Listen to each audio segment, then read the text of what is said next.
प्रभु श्री राम के सबसे बड़े भक्त कौन है? हनुमान जी हैं। और हनुमान जी के लिए ही तो कहते हैं बेटा कि कलयुग में भी है हनुमान जी। और सही समय पर सही काम करना और उसको सही अंजाम देना, ये हनुमान जी के अंदर मैनेजमेंट गुण कूट कूट के भरे थे। हम इसे मैनेजमेंट स्किल कहते हैं।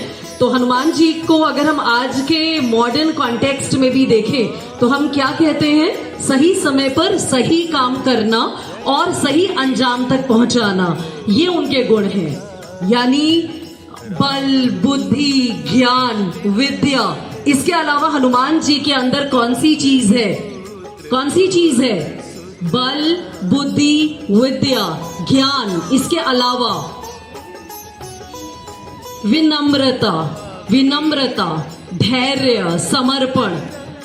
हम में से किसी के पास भी पावर आ जाती है, ईगो आ जाती है, होता है कि नहीं होता? यस और नो?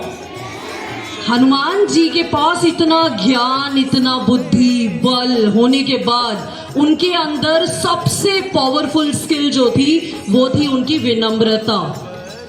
ठीक है, तो हनुमान जी के बारे में बात करेंगे तो बहुत लंबी, पूरा सुंदर कांड है उनके ऊपर। ठीक है, तो लेकिन जो सबसे इंपॉर्टेंट बातें हैं वो कौन कौन सी थी? जब भगवान श्री राम को सुग्रीव से मिलवाया, ठीक है, और फिर क्या किया? इतना बड़ा समुद्र पार किया अपनी स्किल से। बीच में सुरसा राक्षसी ने रोकने की कोशिश की, लेकिन वहां भी अपने इंटेलिजेंस, अपना बल नहीं दिखाया, अपना इंटेलिजेंस, बुद्धि दिखाई और विनम्रता दिखाई, क्योंकि टाइम वेस्ट नहीं करना था लड़ाई में। उन्हें अपने प्रभु श्री राम का काम पूरा करना था सही टाइम पर, यानी टाइम मैनेजमेंट। तो इतना पावर होने के बाद भी उन्होंने सुरसा से, राक्षसी से लड़ाई नहीं किया। उन्होंने समुद्र पार किया और फिर माता सीता की खोज की। और वहां पे क्या हुआ था बेटा?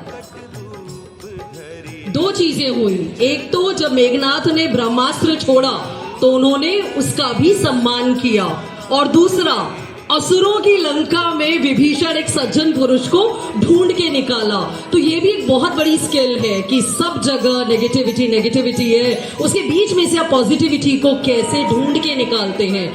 तो ये सारी चीजें जो हैं वैसे तो रोज याद रखना चाहिए, दिमाग में रखना चाहिए, क्योंकि हमारे पास कई बार ज्ञान, बुद्धि होता है तो हम लोग लेकिन उस पावर में कुछ ऐसे डिसीजन, ऐसे काम कर लेते हैं जो समाज के लिए बहुत नेगेटिव होता है, रॉन्ग इम्पैक्ट होता है। तो हम सभी को आज के दिन एटलीस्ट ये अपने आप से एक प्रॉमिस करना चाहिए कि हमें अच्छा काम करना है, ज्ञान भी लेना है, लेकिन विनम्र, धैर्य भी रखना है, लड़ाई झगड़ा नहीं करना। बच्चों के अंदर बहुत गुस्सा आज के टाइम पर है, ठीक है। जब हनुमान जी के अंदर कोई गुस्सा नहीं है, इतने विनम्र है, तो आप, है ना, बच्चे हैं, विद्यार्थी हैं अभी, ठीक है, तो गुस्सा नहीं करना है, आराम से अपनी बातों को कहना होता है, सुनना होता है। सेम टीचर्स के लिए भी, आपको टीचरशिप की पावर है, अथॉरिटी है, उस अथॉरिटी में पेशेंस के साथ अपने बच्चों को हैंडल करना है, उनकी बात को सुनना है। उनको बिल्कुल भी किसी भी तरीके से कोई भी बच्चा गलती से भी हैरेसमेंट या ह्यूमिलिएटिंग फील नहीं करना चाहिए टीचर्स की प्रेजेंस में। ये टीचर की सबसे बड़ी रिस्पॉन्सिबिलिटी होती है, राइट? तो एक बार सभी बोल देते हैं, कण कण में बसे भगवान विष्णु। कण कण में कौन बसा है? भगवान विष्णु। और जन जन में श्री राम, जन जन में श्री राम।